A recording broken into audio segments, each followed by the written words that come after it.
Phone করেই কেটে গিয়েছে দীর্ঘ সময়, কিন্তু অ্যাম্বুলেন্সের দেখা মেলেনি। ফলে শীতের রাতে অসুস্থ শিশুকন্যাকে নিয়ে হাসপাতালেই বহুক্ষণ কাটলো পরিবারের।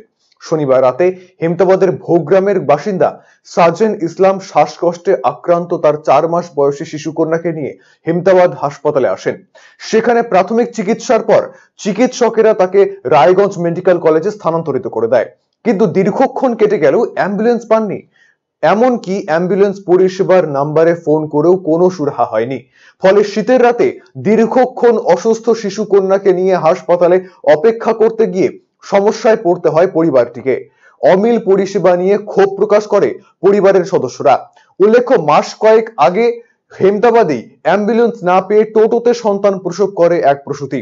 যদিও হাসপাতালে 5টি অ্যাম্বুলেন্স থাকলেও সচল রয়েছে 3টি। ফলে অ্যাম্বুলেন্স কম থাকায় এই ধরনের সমস্যা তৈরি হয়েছে।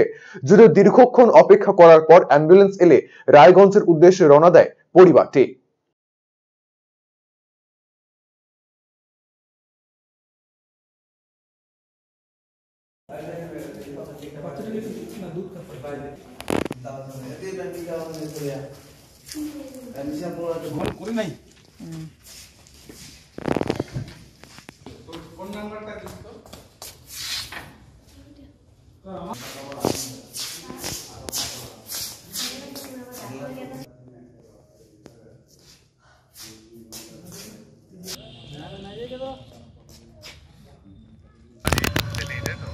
হ্যাঁ, আমার মেয়েকে নিয়ে আসছি হাসপাতালে। বয়স কত মেয়ের? 4 মাস। কি হয়েছে ওর? ওর শ্বাসকষ্ট আর সর্দি কাশি। আচ্ছা, কতক্ষণ ধরে আছেন দাঁড়িয়ে? এখানে 2 ঘন্টা ধরে দাঁড়িয়ে আছি। ডাক্তার কি রায়গঞ্জে রেফার করেছে? হ্যাঁ। তো অ্যাম্বুলেন্স পাচ্ছেন না? না, তো অ্যাম্বুলেন্সের খোঁজ করছিলেন? খোঁজ করছিলাম। কোথায় ফোন করেছিলেন আপনি? ওই 102 নম্বরে। আচ্ছা, আর এমনি আশেপাশে অ্যাম্বুলেন্স খুঁজলেন? অ্যাম্বুলেন্স খুঁজছি তো, অ্যাম্বুলেন্স একটাও নাই তো। হাসপাতালে একটা অ্যাম্বুলেন্স না। নেই?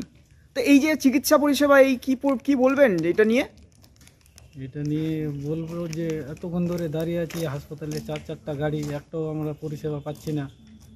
মানে এটা কি তাহলে এই যে প্রচার হচ্ছে, এই যে বলা হচ্ছে পরিষেবা ভালো, এটা কি পরিস্থিতি তাহলে? পরিষেবা পরিষেবা তো পাচ্ছি না, কোনোই পরিষেবা পাচ্ছি না। এতক্ষণ ধরে দাঁড়িয়ে আছি এখানে।